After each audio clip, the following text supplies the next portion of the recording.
Good morning.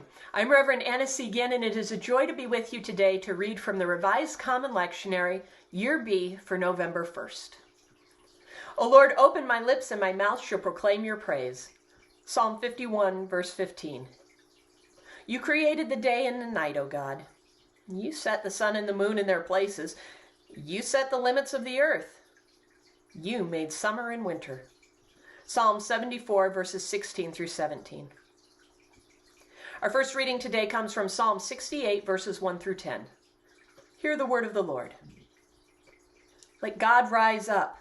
Let his enemies be scattered. Let those who hate him flee before him. As smoke is driven away, so drive them away. As wax melts before the fire, let the wicked perish before God. But let the righteous be joyful. Let them exult before God. Let them be jubilant with joy. Sing to God. Sing praises to his name. Lift up a song to him who rides upon the clouds. His name is the Lord. Be exultant before him. Father of orphans and protector of widows is God in his holy habitation. God gives the desolate a home to live in. He leads out the prisoners to prosperity.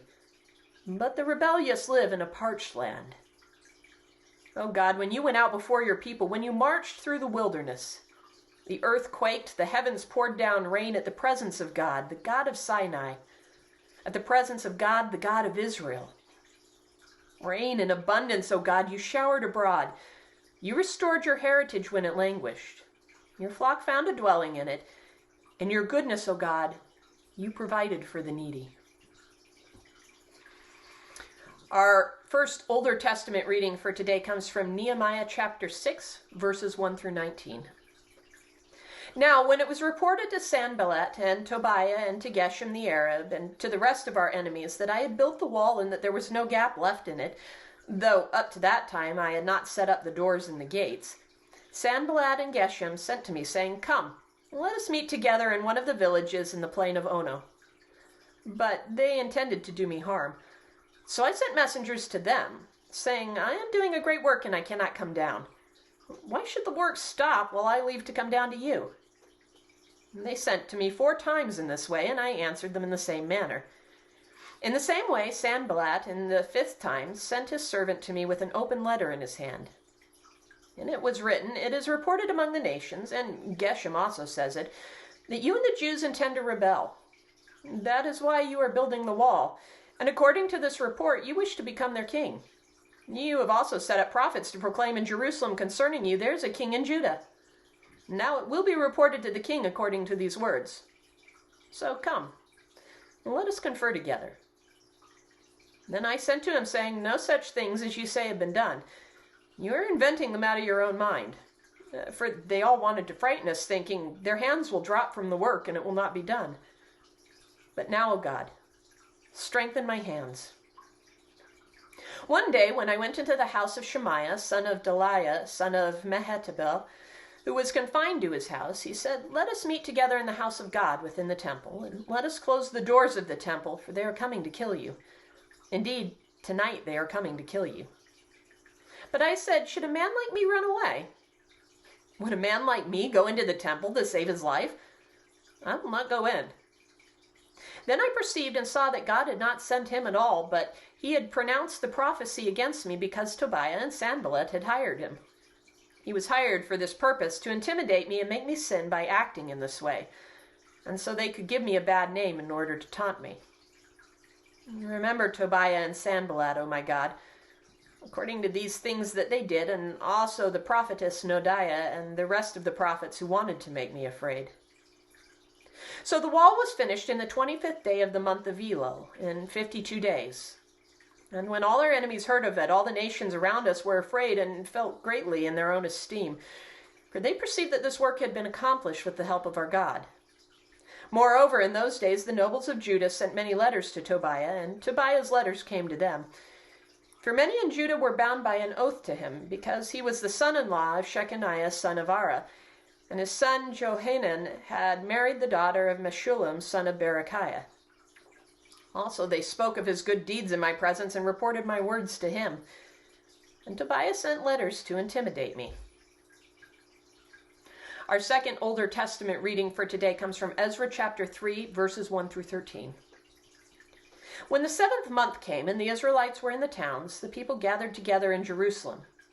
Then Jeshua, son of Jozadak, with his fellow priests, and Zerubbabel, son of Shealtiel, with his kin, set out to build the altar of God in Israel, to offer burnt offerings on it as prescribed in the law of Moses, the man of God. They set up the altar on its foundation because they were in dread of the neighboring peoples, and they offered burnt offerings upon it to the Lord morning and evening. And they kept the festival of booths as prescribed and offered the daily burnt offerings by number according to the ordinance as required for each day. And after that, the regular burnt offerings, the offerings at the new moon and all the sacred festivals of the Lord, and the offerings of everyone who made a free will offering to the Lord. From the first day of the 7th month, they began to offer burnt offerings to the Lord. But the foundation of the temple of the Lord was not yet laid. So they gave money to the masons and the carpenters, and food and drink and oil to the Sidonians and the Tyrians to bring cedar trees from Lebanon to the sea, to Joppa, according to the grant that they had from King Cyrus of Persia. In the 2nd year after their arrival at the house of God in Jerusalem, in the 2nd month, Zerubbabel son of Shealtiel and Jeshua son of Jozadak made a beginning, together with the rest of their people, the priests and the Levites, and all who had come to Jerusalem from the captivity. They appointed the Levites from 20 years old and upward to have the oversight of the work in the house of the Lord. And Jeshua with his sons and his kins, and Kadmiel and his sons, Binnui and Hodaviah, along with the sons of Henadad, the Levites and their kin, together took charge of the workers of the house of God.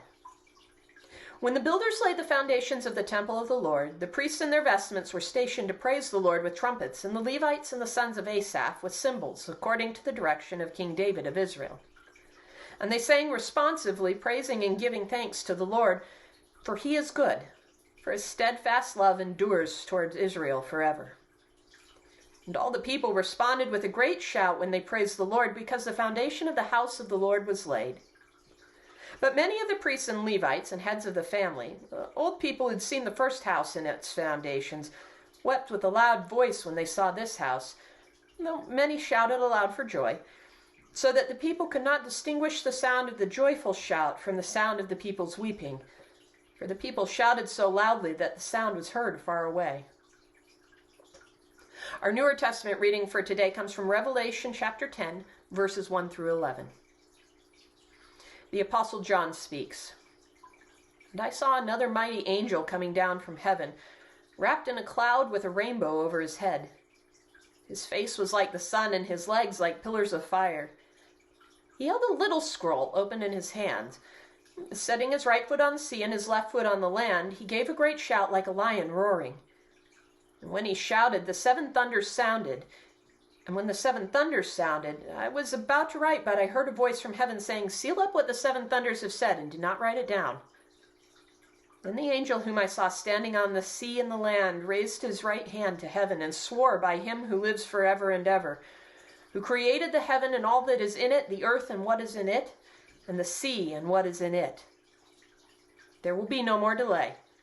But in the days when the 7th angel is to blow his trumpet, the mystery of God will be fulfilled, as he announced to his servants the prophets. Then the voice that I had heard from heaven spoke to me again, saying, "Go, take the scroll that is open in the hand of the angel who is standing on the sea and on the land." So I went to the angel and told him to give me the little scroll.